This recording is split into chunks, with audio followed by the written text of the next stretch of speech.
and I am going to tell you about my research design for my research design class this semester. First is the problem that I addressed is that there's an increased occurrence of disease and illness in adults who have experienced childhood sexual abuse.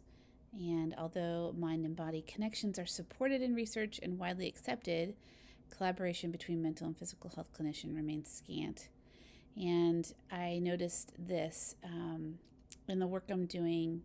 There's just a huge amount. I'm at a work release facility for women, and when they come out of DOC and we receive them, we have to go through so much physical care of them, sending them to the local hospital and coordinating and collaborating with the local hospital through our therapy program in the work release program, and began to be curious about what are the connections with their trauma.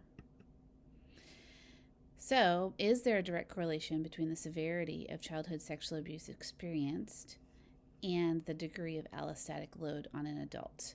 So, began to look at what are the different markers that look at illness and disease in adults, well, even in children, but typically allostatic load is seen as one of those indicators that inflammation and disease is present or could be present.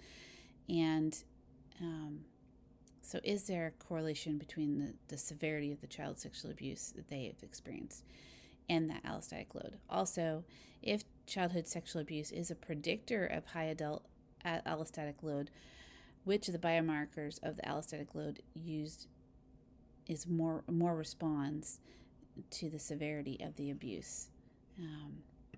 And the hypothesis to address those questions is that there is significant increase in the allostatic biomarkers the more severe childhood sexual abuse is experienced. And the predictor variable of childhood sexual abuse and the severity of abuse will significantly predict variance in the criterion variable of increased allostatic load biomarkers. And that is what my entire paper addressed. The participants that my design would use is 50 participants, male and female, from the Allender Center programs. Each of these 50 participants would be volunteers that would respond to a volunteer survey, or not survey, but basically a reach out that would that they've experienced some degree of sexual assault or abuse before the age of 18. The adults that will be participating will be between the ages of 30 and 60 years old. They must be willing to participate and sign informed consent and willing to disclose personal, medical, and emotional information. The measures that I used to do this is the Wyatt Sexual Questionnaire, Sexual History Questionnaire, and the allostatic load biomarkers. The Wyatt Sexual History Questionnaire is a huge questionnaire, about 474 items on it. I've adjusted that questionnaire down, narrowed down. I kind of modeled it after another study that was done where they narrowed it down to 9 items where it's a face-to-face interview. And the 9 items are all items involving childhood sexual experience and non-consensual. Of course, any childhood sexual experience is non-consensual. So the questions were narrowed down to the non-consensual ones. And then in addition, so the participants would sit with a licensed therapist and go through this interview that would take around 90 minutes or more of very detailed exposure of their experiences. Along with that, there would be medical health professionals on site that would then take cardiovascular, metabolic, and inflammatory system and endocrine system measures. So many of these would be blood tests taken and at that time.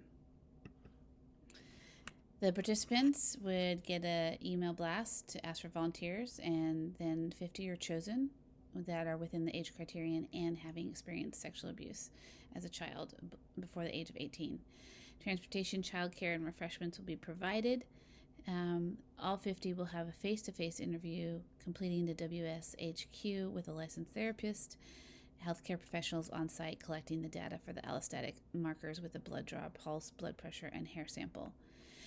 Aftercare instructions and access to 3 follow-up sessions of therapy will be provided, as well as additional care will be provided on site during the interviews in case dysregulation occurs, because this is such sensitive material, and some of the participants might experience some form of dysregulation with it. So in summary, I kind of modeled this after what Dr. Flynn said: what we know, what we don't know, what we can do. What we know is that there are connections. Currently, there's plenty of research and studies that connect the mind and body. So there's connections and there's interventions that exist for children and adolescents who have experienced childhood sexual abuse. There's trauma-informed care already in place for many survivors. Many facilities, agencies, therapists, even a doctor's office now advertise as trauma-informed care as they've been through certain training. We also know that allostatic load is affected by early childhood trauma. And so we have seen that in studies that childhood trauma affects the allostatic load in adults, but there's not much research on the specific connection of childhood sexual abuse trauma and what that does to the allostatic load specifically. What we don't know, the research is lacking in the direct correlation of child sexual abuse predicting a significant and unique outcomes of increased allostatic load, if the severity and types of childhood sexual abuse experience affects different allostatic load biomarkers differently. So if there's 10 different biomarkers that are in my design that are looked at, a scale would be given to the severity of the abuse experienced, and then we'll take an analysis, data analysis, look at the scale, the range of that severity, and the different ranges of the 10 different biomarkers of the allostatic load. What we can do is a qualitative design predictor study examining the correlations between the severity of childhood sexual abuse and 10 biomarkers for allostatic load. And we can make changes in future interventions and care of counseling clients in collaboration with medical doctors. I believe that care can be based on a collaboration between mental health and medical doctors. And I know that in some places this is already taking place. For example, where I am serving in this work release program, our therapy offices work directly with all the wellness of the clients. And so we are the ones who monitor and have access to their medical records and getting them connected with medical doctors, and we try to work directly with them in their care. So thank you for listening.